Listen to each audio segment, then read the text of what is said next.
Hai semuanya, gimana kabar kalian? Semoga selalu dalam keadaan baik. Jadi selamat datang kembali di Andy Kriston Channel, dan di video kali ini kita akan kembali mengulas untuk update news dan juga pergerakan dari market, khususnya market dari Bitcoin. Teman-teman, hari ini kita berada di tanggal 16 Juni 2024. Kita akan mulai pembahasannya dari kalender ekonomi. Teman-teman, untuk minggu depan kita akan ada beberapa rilis data yang cukup penting ya. Hari Senin itu di beberapa negara dalam posisi holiday, jadi merayakan hari Idul Adha ya. Teman-teman, mungkin teman-teman yang muslim udah siap-siap nih berkurban ya. Jadi kalau dari market mancanegara itu akan ada data soal Empire State Manufacturing Index dari Amerika Serikat, Eurogroup meeting, wages in Eurozone. Kemudian dari hari Selasa itu akan ada data soal CPI and Core CPI untuk Uni Eropa. Kemudian dari Amerika Serikat ada data Core Retail Sales, Industry Production, Business Inventory. Hari Rabu ada holiday untuk United States ya, Juneteenth.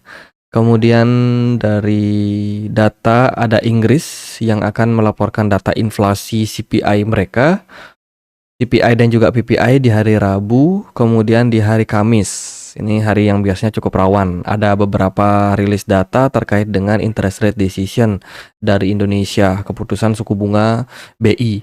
Kemudian dari Inggris akan ada interest rate decision juga. Ini bakalan sangat-sangat penting. Kemudian dari Amerika Serikat ada initial jobless claim, Philadelphia Fed Manufacturing, lalu ada crude oil inventory. Sementara dari hari Jumat itu akan ada data Fed balance sheet, core retail sales. Ya itu sih beberapa rilis data yang bakalan cukup penting. Juga di hari Jumat ini ada Fed Monetary Policy Report. Oke, itu beberapa rilis data yang akan kita temukan untuk minggu depan. Jadi siap-siap, volatilitas pada market masih akan tetap berlanjut di minggu ini teman-teman, atau minggu depan ya. Karena kan hari Minggu, berarti besok hari Senin. Nah, itu teman-teman. Dari market kripto ada beberapa data yang mungkin cukup penting untuk diinformasikan. Oke, ini yang pertama. Ada Hamster Combat. Saat ini sudah raih sekitar 150 juta pemain. Cepat banget teman-teman. Ini adalah salah satu permainan dari Telegram. Aku sendiri udah main dan aku juga udah bikin videonya di channel YouTube ini. Mungkin teman-teman ada yang komen di kolom komentar, tolong bahas Hamster Combat. Itu aku sudah bahas beberapa hari terakhir, mungkin udah semingguan videonya teman-teman. Jadi buat teman-teman yang mau ikutan ya, ini adalah permainan yang bisa teman-teman main di Telegram. Pakai aplikasi Telegram di smartphone kalian. Ya, download dulu Telegram, kemudian di menu pencarian ini teman-teman ketik Hamster Combat.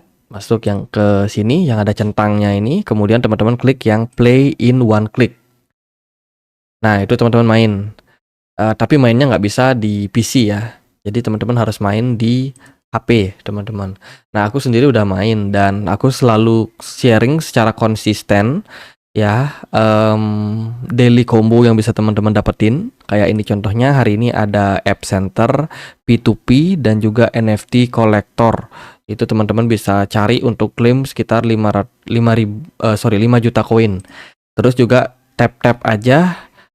Ini kodenya adalah NFT hari ini ya. Jadi aku udah sharing juga buat teman-teman yang mau gabung ikut Hamster Combat ya, join dulu di komunitas Telegram kita. Itu. Jadi semoga nanti ini bisa airdrop ya, teman-teman bisa dapat koin nih bagi teman-teman yang udah main, yang udah ngumpulin koin. Ya semoga bisa gain profit dari sini. Tokennya sendiri setauku juga udah masuk ke pre-market listing di KuCoin sama Get.io. Semoga ketika dia listing harganya bisa besar teman-teman. Karena kalau besar ya kita bisa semangat untuk garap airdropnya lagi. Mumpung market juga lagi down ya. Jadi cari pelarian lah sementara. Kemudian ada data terkait dengan Coinbase report. Ini terkait dengan reserve yang dimiliki oleh Coinbase. Artinya cadangan kripto yang dimiliki Coinbase sejak bulan Februari tanggal 18 itu terus mengalami penurunan. Ini menunjukkan adanya penjualan beberapa aset berupa kripto, entah itu Bitcoin atau stablecoin yang dimiliki oleh Coinbase. reserve mereka sudah mengalami decline atau penurunan. Kemudian dari data yang lain ada Bitcoin Bank saat ini momentum untuk didukung oleh pemerintah khususnya di negara El Salvador, teman-teman. Ini merupakan sebuah berita yang bagus, di mana El Salvador kita tahu merupakan salah satu negara yang sangat-sangat pro terhadap kripto, ya karena presiden nyentrik mereka, Nayib Bukele, itu mengusulkan pembentukan bank investasi swasta di negara tersebut yang bakalan menawarkan produk berupa Bitcoin. Akses investor terhadap layanan keuangan dan pembatasan yang lebih sedikit dibandingkan dengan bank tradisional. Jadi ini komitmen yang bagus banget dari negara mereka. Sebab mata uang negara El Salvador itu anjlok parah, terutama dalam kondisi COVID kemarin. Dan negara-negara di Amerika Selatan pun juga mengalami krisis yang sama, seperti Argentina, kemudian Brazil. Itu kan mata uangnya parah banget anjlok pas COVID, teman-teman. Jadi inflasinya udah ratusan persen. Maka dari itu mereka mencari alternatif. Dan El Salvador melihat bahwasanya Bitcoin ini bisa menjadi salah satu alternatif untuk store of value mereka. Jadi disupport penuh nih oleh pemerintah. Daripada rakyatnya miskin, ya kan, karena inflasi yang begitu besar, ya mendingan masyarakatnya disuggest, lu kalau mau save dana kalian, ya simpannya di Bitcoin. Ya kurang lebih seperti itulah pembahasannya. Kemudian ada crypto social media platform, namanya adalah Farcaster. Ini baru luncur teman-teman, dan sekarang sudah mencapai 50.000 daily user ya, dan memiliki value sampai 1 miliar US dollar. Ini adalah aplikasinya, Farcaster. Teman-teman udah bisa download di Play Store atau App Store. Kabarnya sih di aplikasi ini itu banyak sekali informasi-informasi atau grup-grup yang bisa teman-teman ikutin. Ya, untuk mendapatkan pengetahuan lebih banyak tentang kripto. Itu aku sendiri belum coba, mungkin nanti kita coba ya. Itu karena ada investor besar yang masuk, ada Paradigm itu masuk ke platform tersebut, dan tentu saja valuasinya naik ya, signifikan. Kemudian dari berita yang lain ada beberapa tekanan terhadap beberapa exchange ya. Kali ini ada L-Bank. L-Bank bursa aset kripto pada tanggal 14 Juni kemarin berdasarkan Badan Jasa Keuangan mengeluarkan peringatan. Ya, ini khususnya yang bergerak di Jepang, teman-teman. Badan Layanan Keamanan Keuangan L-Bank Exchange memiliki lokasi yang tidak diketahui dan juga perwakilan yang tidak diketahui, bahwa mereka melakukan pelayanan pertukaran aset dengan penduduk Jepang sebagai pihak lawan melalui internet. Jadi menurut pemberitaan ini, L-Bank itu merupakan bursa kecil menengah yang menempati peringkat 56 dalam volume perdagangan spotnya. Itu dikabarkan dijegal karena tidak memiliki lisensi, khususnya untuk perdagangan di Jepang. Jadi ketat banget memang perdagangan di Jepang, sehingga ya L-Bank sendiri harus berhati-hati teman-teman, karena kalau salah dikit mereka kena pelanggaran ya dari Jepang, itu bisa kena denda. Ya beberapa exchange sudah sempat kena teguran juga dari Bybit, udah kena Maxi, Bitget dan juga Bitforex, itu udah kena teman-teman dari regulasi. Kemudian dari berita yang lain datang dari ini berita dari Gemini ya. Gemini dikabarkan harus membayarkan denda teman-teman sebanyak 50 juta US dollar sesuai dengan perjanjian untuk pertukaran exchange Gemini yang akan dikembalikan kepada pelanggan Gemini Earn. Jadi Gemini Earn ini kena masalah kemarin. Katanya dana investor itu malah berkurang setelah mereka shift di Gemini Earn, dan akhirnya Gemini dijatuhkan hukuman ya sebagai kasus penipuan dengan nilai sampai 3 miliar US dollar, dan akhirnya mereka harus membayarkan denda. Gitu. Jadi hati-hati buat teman-teman yang shift dana kalian di exchange ya, risiko selalu ada. Jadi make sure kalau dana kalian banyak banget, jangan taruh di satu exchange, diversifikasilah ke banyak exchange, atau teman-teman yang paling safe tentunya punya hot wallet atau cold wallet ya, yang bisa kalian simpan sendiri perasanya sehingga aman. Teman-teman yang tahu cuma kalian. Kalau teman-teman titip dana kalian di exchange kan ya namanya juga dititip ya. tentu ada resiko karena ada pihak ketiga yang pegang dana kalian gitu. Kemudian ini dari OKX. Bukan, ini dari zkSync, teman-teman. Banyak yang mengatakan ya, zkSync ini penipuan atau scam. Kenapa? Karena pembagian airdrop-nya tidak sesuai dengan ekspektasi komunitas. Jadi ini kasusnya mirip seperti apa ya, kemarin itu ada sebuah project juga. Kayaknya dari Manta juga sempat kena ya. Manta distribusi airdropnya kepada komunitas itu jauh dari ekspektasi, sehingga banyak yang mengklaim bahwa oh ini project scam dan lain sebagainya. Tapi ya itu adalah luapan kekecewaan dari para penggarap airdrop ini yang tidak mendapatkan airdrop dengan jumlah atau nominal yang sesuai dengan ekspektasi mereka. By the way, yang mau dapetin zkSync airdrop secara gratis, teman-teman bisa ikutin event dari BitTime ini. Jadi event ini cukup mudah. Teman-teman, ini khusus bagi teman-teman yang belum punya BitTime ya. Teman-teman bisa melakukan pendaftaran dulu, KYC dulu aplikasi BitTime kalian.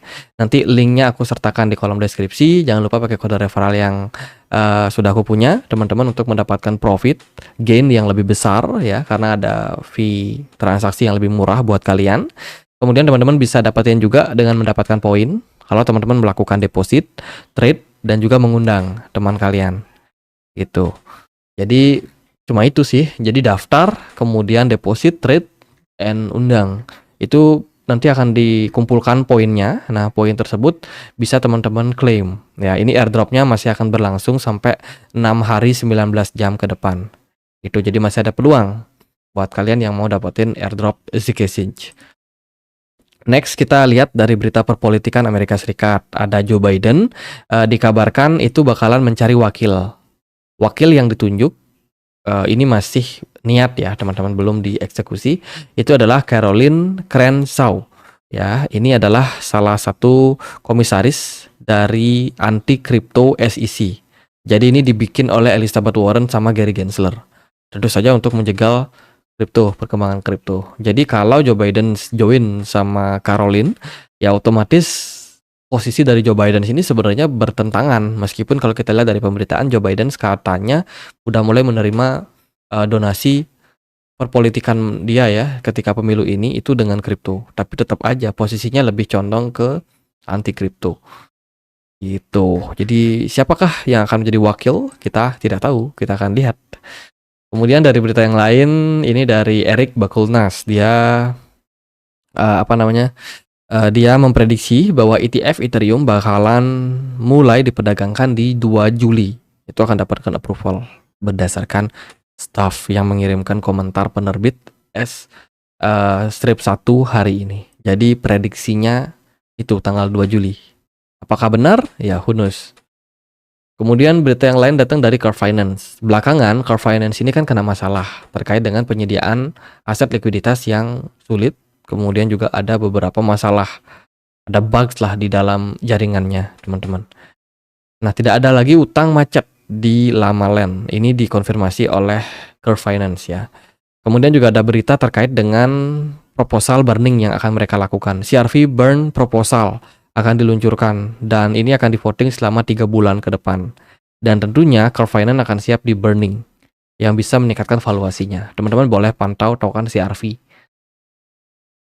Kemudian dari berita yang lain ada MicroStrategy, itu kabarnya akan membeli Bitcoin lagi. Caranya gimana? Ya caranya adalah mereka menggalang dana. Kita patungan yuk, kumpulin dana. Nanti dananya akan dibelikan berupa Bitcoin oleh Michael Saylor, oleh MicroStrategy, teman-teman. Jadi penggalangan dana ini, penawaran ini sudah pernah dilakukan sebelumnya oleh mereka. Itu tujuannya untuk apa ya? Tujuannya untuk mengakumulasi Bitcoin lebih banyak lagi. Karena mungkin MicroStrategy dananya udah semua all in ke Bitcoin, teman-teman.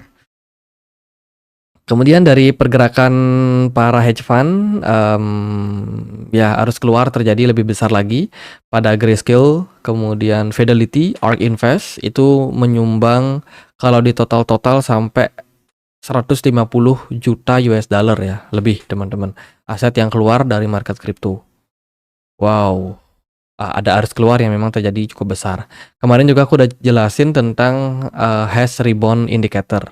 Ya, ini juga diterangkan lagi oleh Mas Angga, teman-teman, terkait dengan jumlah arus keluar yang dilakukan oleh para miners. Jadi terpantau miner sedang jual Bitcoin mereka. Periode ini disebut sebagai miner capitulation.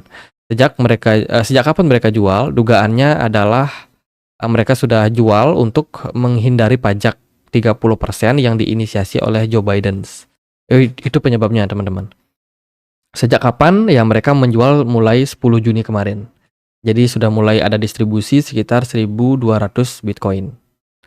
Gitu. Jadi memang ada penjualan jangka pendek untuk mengantisipasi pajak yang lebih besar dibebankan oleh Amerika Serikat. Gitu. Jadi reaksi market pertama, ekspektasi cut rate di bulan Juli udah kandas ya, dan bakalan diundur sampai bulan September atau lebih lama. Jadi itu yang pertama, tentu saja dari makroekonomi tidak bagus, kemudian dari berita perpajakan juga tidak bagus. Kemudian ada reaksi market terkait dengan MiCA, ini rule dari Uni Eropa ya, terkait dengan kripto juga gitu. Oke, market turun. Lalu gimana nih pergerakan dari market kripto dan juga Bitcoin? Apakah saat ini masih aman? Teman-teman, Bitcoin sudah berada di kisaran level 66.000 dan kita masih bergerak dalam structure pergerakan triangle pattern ya. Sementara Bitcoin masih so strong dan kemungkinan potensial target terdekat Bitcoin kalau tekanan jual masih cukup tinggi adalah di 64 ribuan. Ya, BTC dominance di perdagangan kemarin turun tipis ya 1,6% dan beberapa altcoin kemarin ada ngepump nih. CRV udah mulai ngepump balik. Mungkin karena berita proposal burning yang akan mereka kerjakan. Sementara banyak koin lain yang justru masih tertekan. Manta parah banget turun ke 1,2, next target ke $1 ya. Uniswap kemarin naik sekitar 9%. Kemudian ya koin-koin lain juga masih pada lesu sih, belum naik terlalu signifikan.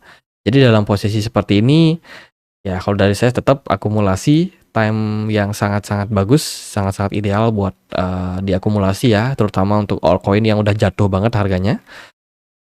Kalau dari Bitcoin, kita akan dapat closing time frame weekly perdagangan besok. So far, weekly time frame-nya tentu saja tidak bagus ya untuk closingnya. Dari MACD masih merah, masih harus hati-hati. Dari Smart Money masih cukup strong di Bitcoin.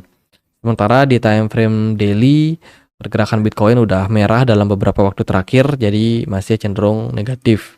Teman-teman, masih ada potensial untuk koreksi. Smart Money juga menunjukkan indikasi yang makin lama makin kecil pada market. Mengindikasikan memang tidak terlalu banyak aktivitas yang dilakukan oleh para whales untuk perdagangan belakangan ini. Gitu, BTC dominance yang turun semoga bisa menjadi momentum untuk sedikit recover untuk banyak altcoin. Kalau dari saya sih gitu aja. Paling teman-teman bisa perhatikan area level sekarang ya. Let's say kalau di sini tekanan jualnya cukup tinggi, perhatikan di 64.000 bisa jadi adalah level trendline yang dites oleh Bitcoin. Namun kalau di level 66.000 ini Bitcoin bisa recover, ya mungkin weekend dimainkan dulu sama para whales ya, bisa jadi teman-teman pergerakan Bitcoin akan berpotensi untuk kembali menguat ya sampai kisaran 69 ribuan something di level resistance yang ada di atas. Oke, gitu aja paling buat update kali ini. Semoga videonya bisa bermanfaat. Kalau teman-teman ada pertanyaan lain, ada koin lain buat dibahas, feel free aja untuk tulis di kolom komentar channel YouTube ini. Jadi sekian aja akhir kata saya Andre. Makasih.